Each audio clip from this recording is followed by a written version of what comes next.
Hello guys, welcome to Career Media once again. My name is Gulshan Jha. Friends, NTA ही वो authority है जो JEE mains और NEET UG की exam conduct कराती है। जेईई मेंस और नीट यूजी के एग्ज़ाम में कॉमन क्या है? कॉमन है दो सब्जेक्ट्स, एक फिजिक्स, दूसरी केमिस्ट्री। तो अगर हम जेईई मेंस की फिजिक्स और केमिस्ट्री के पैटर्न को देखें, डिफ़िकल्टी लेवल को देखें, तो कहीं ना कहीं एक अंदाज़ा ज़रूर लगा सकते हैं कि नीट 2020 की जो यूजी की पेपर आने वाली है फिजिक्स और केमिस्ट्री की, उसकी डिफ़िकल्टी लेवल क्या हो सकती है। इसी पर सर्वे कंडक्ट कराया गया, काफ़ी स्टूडेंट से पूछे गए और स्टूडेंट से ये निकालने की कोशिश की गई कि फिजिक्स और केमिस्ट्री के पेपर जेईई मेंस 2 सितंबर को फिजिक्स और केमिस्ट्री की जो सेक्शन थी, पेपर थी, वो पेपर उन पेपर्स की डिफ़िकल्टी लेवल क्या रही। क्या निकल कर आया कि 2 सितंबर सेशन 1 में फिजिक्स टफ था ओवर केमिस्ट्री एंड मैथमेटिक्स, और सेकंड सेशन में भी फिजिक्स टफ था ओवर केमिस्ट्री एंड मैथमेटिक्स। तो फिजिक्स सेक्शन दोनों ही सेशन में टफ थे। इससे हम ये ज़रूर अंदाज़ा लगा सकते हैं कि नीट 2020 की पेपर जब होगी 13 सितंबर 2020 के दिन, तो फिजिक्स सेक्शन आपका टफ रहने वाला है। वहीं अगर दूसरे सब्जेक्ट की बात करें, दूसरे कॉमन सब्जेक्ट की बात करें, केमिस्ट्री की बात करें, तो केमिस्ट्री सेशन 1 में इजी टू मॉडरेट था और सेशन 2 में लेंदी था। मतलब कहीं ना कहीं नीट में केमिस्ट्री की जो पेपर होने वाली है वो easy to moderate and lengthy हो सकती है। ये ज़रूर ये चीज़ें पता चली है स्टूडेंट से सर्वे के दौरान। तो ये एक अंदाज़ा लगाया जा सकता है कि नीट की पेपर में, नीट की जो एग्ज़ाम होगी उसमें फिजिक्स और केमिस्ट्री का डिफ़िकल्टी लेवल क्या रह सकता है। अब सजेशंस क्या है? सजेशंस ये है कि फिजिक्स तो टफ रहती ही है, केमिस्ट्री और बायोलॉजी नीट के स्टूडेंट्स के लिए स्कोरिंग पेपर्स हैं, जिसमें बायोलॉजी सबसे ज़्यादा स्कोरिंग पेपर है, उसके बाद केमिस्ट्री। तो इन दोनों पेपर्स पे आपको खासा ध्यान देना है। अभी जब ये और 10 दिन का समय से बचा हुआ है नीट के एग्ज़ाम में, तो आपको रिवीजन अच्छे से करना है, जिसमें फिजिक्स और केमिस्ट्री को आपको अच्छे से रिवाइज कर लेना है। साथ में जितने आप जितना ज़्यादा बायोलॉजी और केमिस्ट्री में स्कोर कर सकते हो, उतना ज़्यादा आपके लिए अच्छा रहने वाला है।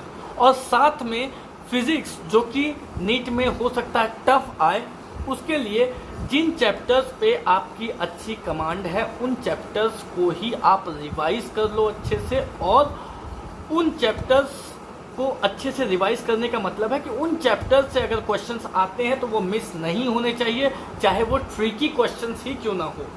क्योंकि फिजिक्स में जेईई मेंस की फिजिक्स के पेपर में ट्रिकी क्वेश्चंस पूछे गए हैं, साथ में एनसीईआरटी से ही मोस्टली क्वेश्चन पूछे गए हैं। तो आपको एनसीईआरटी की बुक से ही फिजिक्स के उन चैप्टर्स को अच्छे से रिवाइज कर लेना है जिनको आपने अच्छे से पढ़ा हुआ है, जिन पर आपकी कमांड है। और उन चैप्टर्स में से कोई भी क्वेश्चन, चाहे वो ट्रिकी हो या फिर नॉर्मल क्वेश्चन हो, वो चैप्टर्स आपसे मिस नहीं होने चाहिए, जिससे कि अगर वो क्वेश्चंस आपसे मिस नहीं होते हैं तो आप नीट के रिजल्ट में फिजिक्स सेक्शन में डिसेंट स्कोर कर सको, डिसेंट मार्क्स स्कोर कर सको। अगर आपके फिजिक्स में डिसेंट स्कोर आप कर लेते हो, तो बायोलॉजी और केमिस्ट्री जो कि इजी सेक्शंस हैं, उसमें आप अच्छा स्कोर कर सकते हो और आप अच्छी रैंक भी ला सकते हो। इस वीडियो में फ़िलहाल इतना ही, जिसमें हमने ये जानने की कोशिश की कि नीट 2020 की जो एग्ज़ाम होने वाली है उसकी डिफ़िकल्टी लेवल क्या हो सकती है।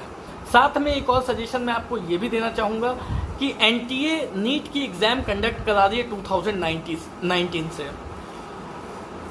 जेईई मेंस के पेपर्स में देखा गया कि रिपीटेड क्वेश्चंस भी थे। 2019 में जो क्वेश्चंस पूछे गए थे जेईई मेंस में, वो उनमें से भी कुछ क्वेश्चंस पूछे गए हैं। नीट में भी हम एक्सपेक्ट कर सकते हैं कि 2019 के कुछ क्वेश्चंस रिपीटेड हो सकते हैं। साथ में एनटीए की जो इंटरव्यू की गई थी, जो प्रेस कॉन्फ्रेंस हुई थी, उसमें ये निकल के आया था कि लॉजिकल क्वेश्चंस पे ज़्यादा ध्यान दिया जाएगा। तो लॉजिकल क्वेश्चंस आपको अच्छे से करने हैं, ज़्यादा रटने पर ध्यान नहीं देना है। फिजिक्स को, खास करके फिजिक्स तो कम्प्लीटली लॉजिकल बेस्ड ही है। लॉजिकल क्वेश्चंस को आपको अच्छे से ध्यान में रखना है। 2019 के पेपर को आपको अच्छे से सॉल्व करना है।